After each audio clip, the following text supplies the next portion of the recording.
Once again, I welcome you all. Now I request our college principal, Dr. T. Jayaprakam sir, to honor of Chief Guest Professor T.J. Pandian sir, National Professor at ICAR, Visiting Professor in CAS Marine Biology, Madurai Kamaraj University.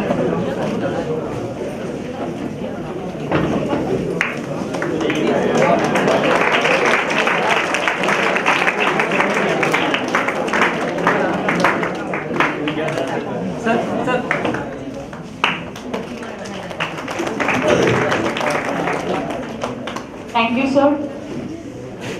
A word of encouragement from a teacher to a child can change a life.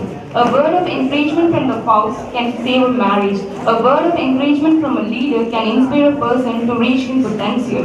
This words goes of the only person none other than Professor T.J. Pandian sir, National Professor and Visiting Professor in CAS Marine Biology, Madurai Kamaraj University. Sir has completed his MSc at Madras University with gold medal. He did his PhD at Madras University and DSc at Mumbai University. He has guided 36 PhD scholars. So far, Sir has published 200 original research publications, for which the very first publication became a citation classic and honored, confirmed on a very few Indian biologists.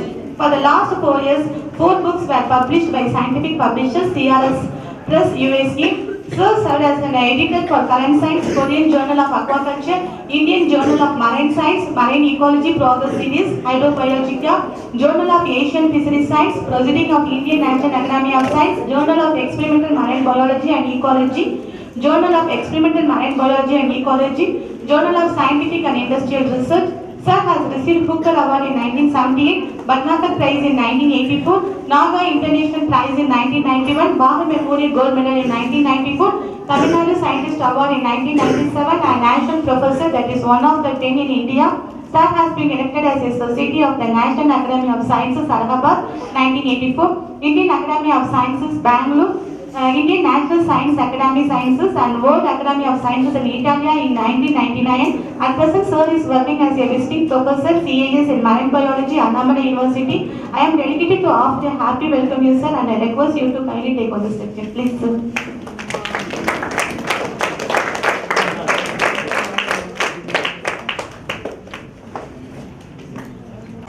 Professor Meenakshi Sundaram, the authorities of this college, principal, respected principal, for inviting me to deliver this address. I'm so happy to see you all because you are the brightest kids of Tamil Nadu. All of you have got 470 marks out of 500. How many have got 490? 490 மட்டும் இருக்கிற கை தூக்குமா. Very good. What would you like to become? Doctor, engineer? எல்லாருமே சொல்லுங்க. How many of you would like to become doctors? Very good.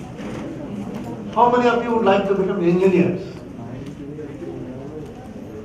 How many of you would like to become IAS officers? This is a good sign. I like to tell those boys and girls who wanted to become engineers.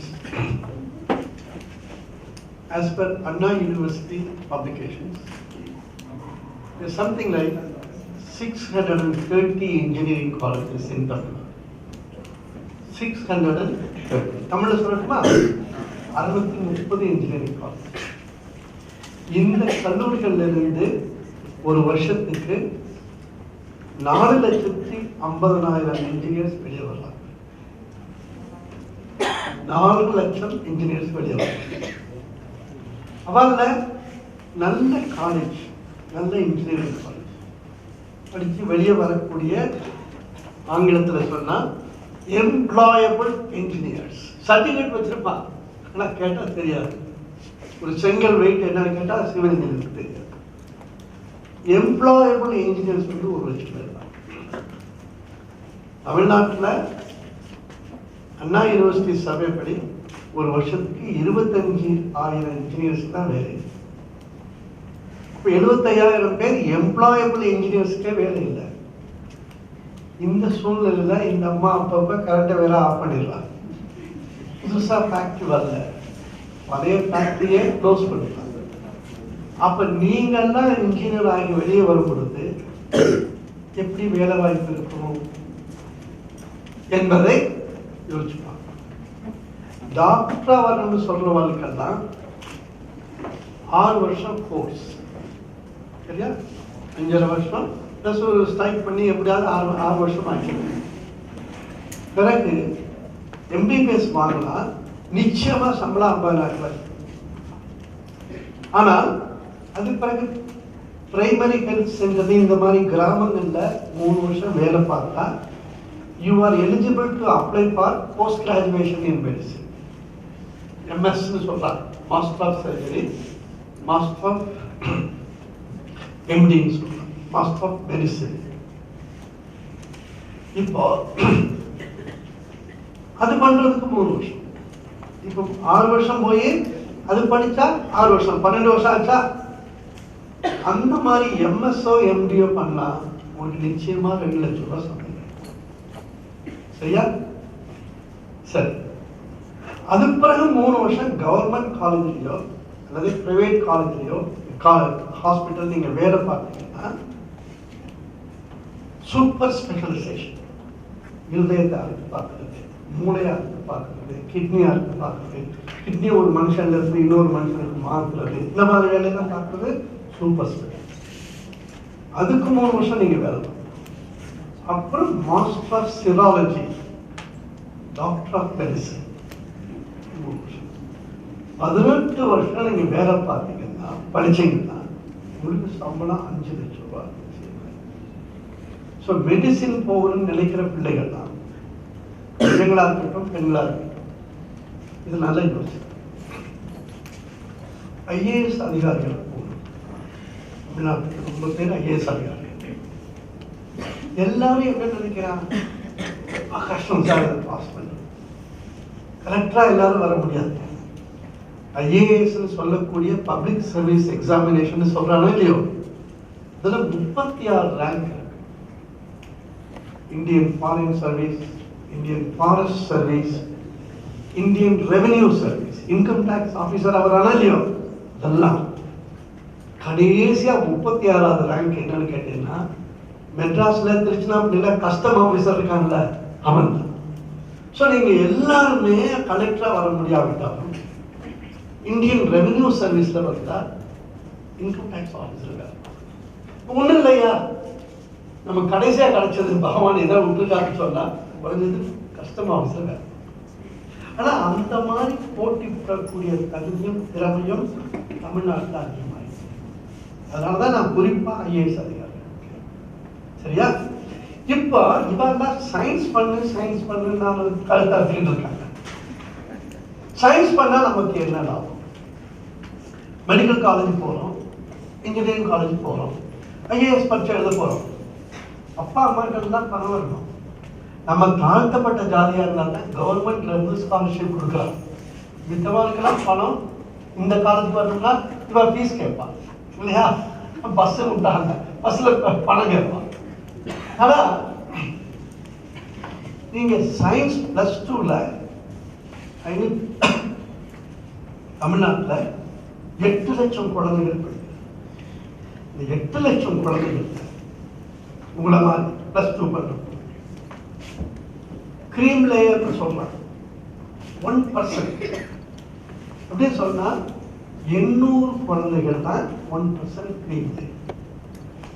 இந்த ரேங்க்குள்ள வர்றவங்க யாராவது நீங்க science பண்ணணும், இப்போ இந்த காலத்தில் வந்து physics பண்ணணும், மேத்தமேட்டிக்ஸ் பண்ணணும், பயோடெக்னாலஜி பண்ணணும், கெமிஸ்ட்ரி பண்ணணும்னு சொன்னா உங்களுக்கு மாசம் 8000 ரூபாய் ஸ்காலர்ஷிப்.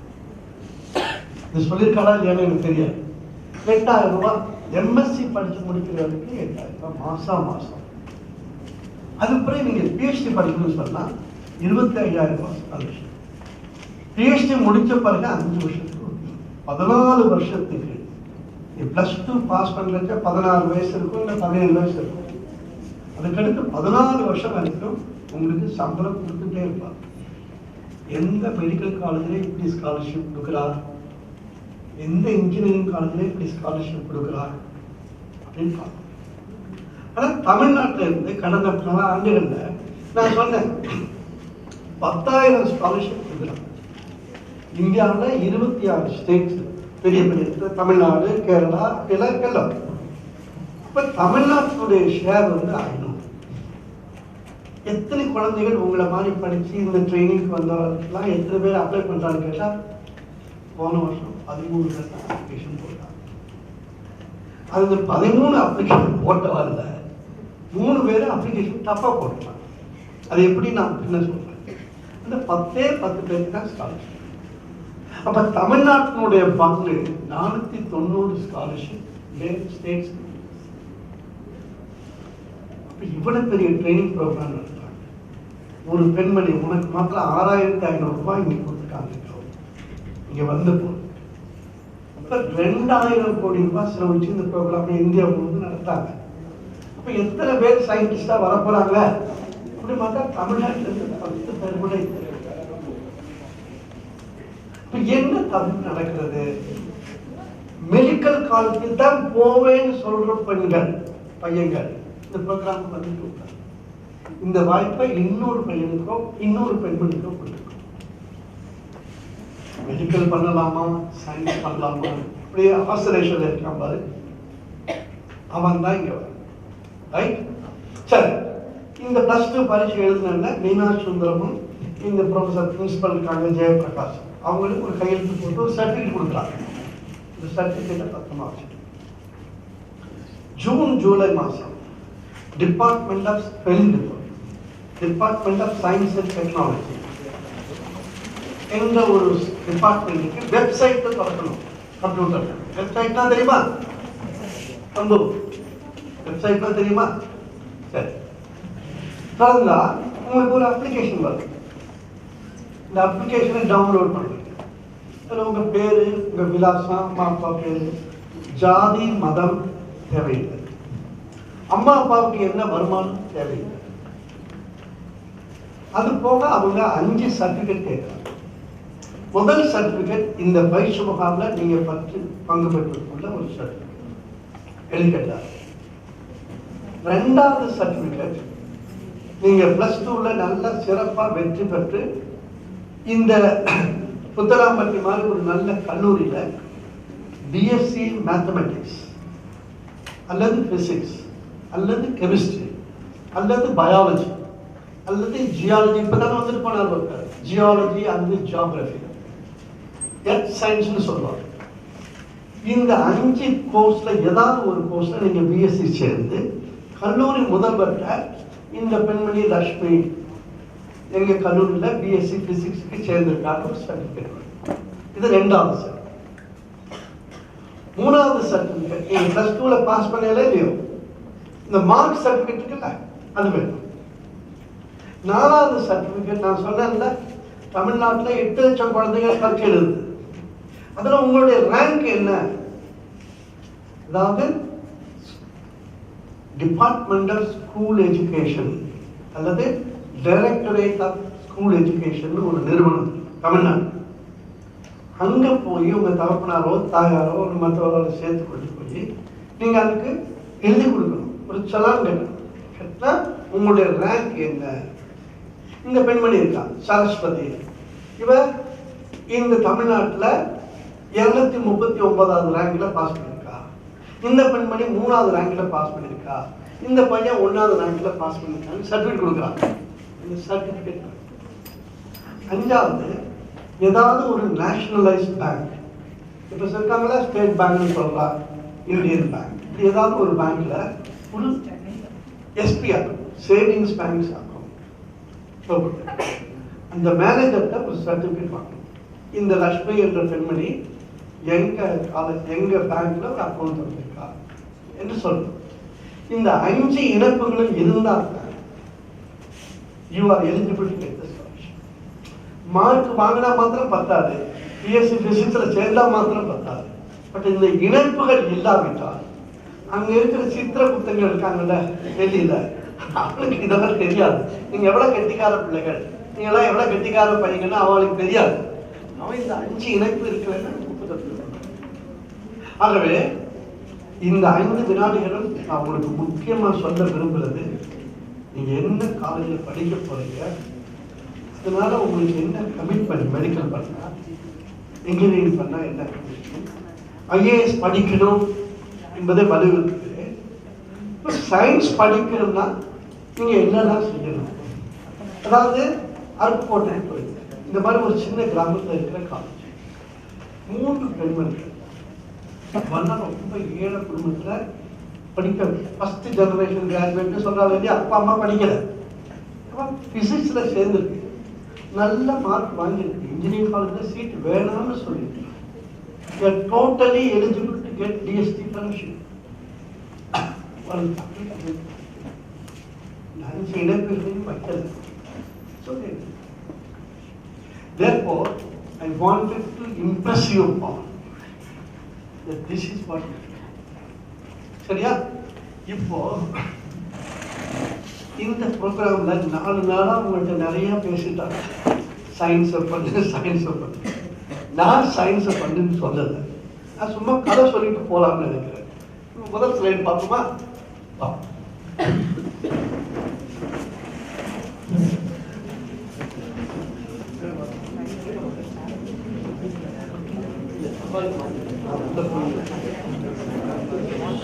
முதல் ஸ்லைட்ல நம்ம என்ன பார்க்க போறோம்னு கேட்டா, இதெல்லாம் உங்களுக்கு தெரிஞ்சதுதான். சிவபெருமான் ஒரு ஆள் இருக்கார் இல்லையா? அப்ப நமக்கு இந்து மதத்துல பிரம்மா அவர் தான் கிரியேட்டர், அப்புறம் விஷ்ணுன்னு ஒருத்தர் இருக்கார், அவரு இஸ் ப்ரொடெக்டர், அப்புறம் சிவா இஸ் a destroyer. அப்ப அவருக்கு கோபம் ரொம்ப ஜாஸ்தியா வரும். அவர் தான் அதனால கங்கை நதியில ஒரு கொஞ்சம் குளிர்ச்சி பண்ணுறதுக்காக உட்கார வச்சிருக்காரு. நார்த் இந்தியாவில் உட்காந்துட்டு இருக்காரா? சவுத் இந்தியாவில் சிவபெருமான் எப்படி இருக்காரு, கீழே எப்படி இருக்காருன்னு பாரு, டான்ஸ் ஆடிட்டு இருக்கார் இல்லையா? அந்த டான்ஸ் ஆடுறதுக்கு அந்தாண்ட ஒரு சிலை இருக்கா, 2 வெட்டி இருக்கா? வெட்டுனா ஒரு பகுதி அந்தாண்ட இருக்கு பாரு, ரைட் ஹேண்ட் சைடில், அதை பார்த்தேன்னா அது ஒரு லேடி மாதிரி, ஒரு பொண்ணு மாதிரி இருக்கு, பார்க்குறியா? இந்தாண்ட பார்த்தீங்கன்னா ஆம்பளார் மாதிரி. அப்போ தமிழ்நாட்டில் ஒரு காலத்தில் 5 பூதங்கள்னு சொல்லுவாங்க, நீர் நிலம் வாயு ஆனா அதை சயின்டிஃபிக்கா பார்த்தா நிலம் நீர் எல்லாம் மேட்டர். மேட்டர்னு சொல்றோம். மேட்டருக்கு என்ன டெஃபினேஷன்? இந்த பெண்மணி இங்க உட்கார்ந்துருக்கா, அவனுக்கு ஒரு 40 கிலோ வெயிட் இருப்பான் இல்லையா? She has a mass, ஒரு மாஸ் அவளுக்கு உடம்பு இருக்கு. And she is occupying a seat. இந்த சீட்டை பிடிச்சிக்கிட்டு இருக்கா. ஸோ மேட்டர்னு சொல்லக்கூடியது it has a mass, it occupies space. எனர்ஜின்னு சொல்லக்கூடியது it is a capacity to do work. சரியா? அது வேலை செய்யும். சக்தின்றது வேலை செய்யக்கூடிய ஒரு ஆற்றல். இப்போ இந்த மேட்டர் எனர்ஜியும் கம்பைன் ஆனா என்ன ஆகும்? there will be action. இல்லையா? ஸ்கூட்டர் இருக்கு, பெட்ரோல்ங்கிறது சக்தி, அதை ஆன் பண்ணா ஸ்கூட்டர் ஓடுதா இல்லையா? அந்த மாதிரி தாங்க இந்த ஆம்பளையா இருக்கக்கூடியது மேட்டர். இந்த பெண்மணியா இருக்கு பாரு, அது எனர்ஜி, சக்தின்னு சொல்றோம். So matter combines with energy, என்ன ஆகும்? there will be action. அவர் டான்ஸ் ஆடுறாரா? அதான்டா என்று சொன்னால் நம்ம கும்பிடுற சாமியில கூட ஒரு சயின்ஸ் இருக்கு என்று பார்க்கக்கூடிய ஒரு கண்ணோட்டத்தை உங்களிடம் தூண்ட வேண்டும் என்று சொல்வதுதான் இந்த பேச்சு. நிறைய சாமி இருக்கு. இன்னொரு ஸ்லைட் போடு. இங்க ஒரு ஆள் இருக்கா, அவர் பேர் விஷ்ணு. கையில என்ன வச்சிருக்கா? ஒரு சங்கு வச்சிருக்கா. இன்னொரு என்ன பண்றார்? ஒரு சக்கரை வச்சிருக்கா. சங்க ஊதுனா என்ன அர்த்தம்? கம்யூனிகேஷன் இல்லையா? சத்தம் போட்டா கம்யூனிகேஷன். அப்ப சண்டை போடுறதுக்கு எல்லாருக்கும் சங்கு போடுறதுன்னா அப்ப அந்த காலத்துல கம்யூனிகேஷன்.